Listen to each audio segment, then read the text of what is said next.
গতকালই উত্তর কলকাতার কাশীবোস লেনে গর্ত খুঁড়ে মহিলার দেহ উদ্ধার হয়। মহিলার পচা গলা বিবস্ত্র দেহ উদ্ধারের পর জানা গেল তার পরিচয়। মৃত সুপর্ণা শীল, তিনি শ্যামপুকুরের বাসিন্দা বলে জানা গিয়েছে। সরাসরি কথা বলবো, আবির দত্ত প্রতিনিধি রয়েছেন এই মুহূর্তে আমাদের সঙ্গে সরাসরি। ইতিমধ্যে নাম পরিচয় জানা গিয়েছে ওই মহিলার, এবং তার থেকে বড় ব্যাপার সেটা হচ্ছে যে গত 11 তারিখের একটি ফুটেজ তদন্তকারীদের হাতে আসে এবং সেখানে দেখা যায় যে তিনি নিজে একা হেঁটে যাচ্ছেন ঠিক এই ট্রাম লাইন ধরে। তদন্তকারীরা এটাও জানার চেষ্টা চালাচ্ছেন ঠিক 11 তারিখে তাকে যখন দেখা যায় ফুটেজে, তাকে সেই দিনই এই ঘটনা কিনা নাকি পরে এই ঘটনা ঘটেছে। বাড়ি থেকে শ্যামপুকুর থেকে বিধানসরণী খুব একটা বেশি দূরত্ব না হলেও পায়ে হেঁটে কি তিনি চলে এসেছিলেন, বা মানসিক কিছু সমস্যার জেরেই কি বাড়ি ছেড়ে তিনি চলে এসেছিলেন, বা অন্য কারোর সঙ্গে বেরিয়েছিলেন তারপরে একা হয়ে গিয়েছিলেন, এরকম কোনো বিষয় রয়েছে কিনা সমস্ত বিষয় জানার জন্যই তারা তদন্ত করে দেখছেন, এমনটাই জানা যাচ্ছে। যে ট্রাম লাইনের ছবি আপনাদের দেখাচ্ছে, এই ট্রাম লাইন ধরেই ওই মহিলা তিনি হেঁটে যাচ্ছিলেন। সুপর্ণা শীল, তিনি শ্যামপুকুরের বাসিন্দা বলে জানা গিয়েছে। গর্ত খুঁড়ে এই মহিলার এই পচা গলা বিবস্ত্র দেহ উদ্ধার হয় এবং তারপর জানা গেল তার পরিচয়।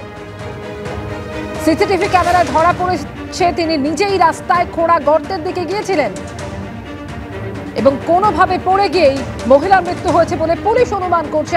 এই যে ইসলামপুরে বেশ কিছুদিন থেকেই যে একটা অভিযোগ আসছিল যে প্রচুর অস্ত্র ঢুকছে, অস্ত্র ভান্ডারে পুরো ইসলামপুর কিন্তু মানুষের স্থানে দাঁড়িয়ে আছে, এবং গতকালকে সেই যে অভিযোগকে কিন্তু মান্যতা দিয়েছে এবং ভর সন্ধ্যায় শুটাও। তোমাকে বলবো এই যে গুপ্তা ধাবা, এবং 7:30 নাগাদ এই গুপ্তা ধাবা ঠিক এই যে পেছনটা, পেছন দিকটা যে কেবিনগুলো রয়েছে সেই কেবিনেই কিন্তু বসেছিল বাপ্পা রায় এবং পঞ্চায়েত সমিতির সভাপতি, পঞ্চায়েত সমিতির যে এখানে সদস্য তার স্বামী, এবং পঞ্চায়েত সদস্য রামগঞ্জ এবং রামগঞ্জের উপপ্রধানের তাদের স্বামীরা, এবং যারা সমস্ত মহিলায়, এবং তারা বসে আলোচনা করছিল, গল্প করছিল। ঠিক তখনই 3 থেকে 4 জন, যেটা প্রত্যক্ষদর্শীরা বলছেন, 3 থেকে 4 জন তারা কিন্তু সেখানে ঢুকে পরপর প্রায় 10 থেকে 12 রাউন্ড গুলি চালায়, এবং গুলিতে ঘটনাস্থলেই মারা যায় বাপ্পা রায় এবং মোহাম্মদ সাজ্জাদ হোসেন, তিনি আহত শিলিগুড়িতে একটা বেসরকারি হাসপাতালে ভর্তি, এবং সঙ্গে চন্দন দাস, তিনি সুস্থ রয়েছেন। চন্দনের বক্তব্য যে এই যে তারা যারা গুলি করেছে, যে 4-5 জন ছিল, তারা সকলে কিন্তু মুখ ঢেকেছিল না, তাদেরকেও চিনতে পারে, সকলে বহিরাগত। ঠিক কি কারণে গুলি করা হলো সেটা কিন্তু তারা বুঝতে পারছেন না। এখানে কিন্তু সেইভাবে তাদের কোনো শত্রু ছিল না।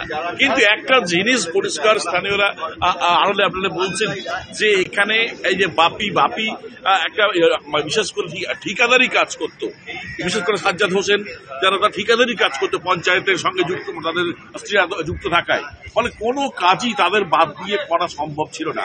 ফলে এক্ষেত্রে আর্থিক লেনদেন বা এই ধরনের কোনো ঘটনার কোনো বচসা ভেতরের কোনো গন্ডগোলের কারণে এই ঘটনা ঘটে থাকতে পারে। পুলিশ ঘটনার পরেই কিন্তু এখান থেকে সিসিটিভি সেটা তুলে নিয়ে গেছে, ফলে এখন তদন্ত চলছে। ঠিক কি কারণে ঘটনা ঘটলো সেটার জন্য অন্তত বলছে পুলিশ পুরো ঘটনা তদন্ত শুরু করেছে। এখনো পর্যন্ত পরিষ্কার নয় ঠিক কি কারণে শুট আউট হলো, কি কারণে গুলি করা হলো, এটা পরিষ্কার নয়। তবে যেটা প্রাথমিক অনুমান যে আর্থিক লেনদেনের মধ্যেই গন্ডগোলের জেরে কিন্তু এই ঘটনা ঘটে থাকতে পারে, না প্রাথমিক অবস্থা অনুমানের উপরেই নির্ভর করে পুলিশ তদন্ত শুরু করেছে।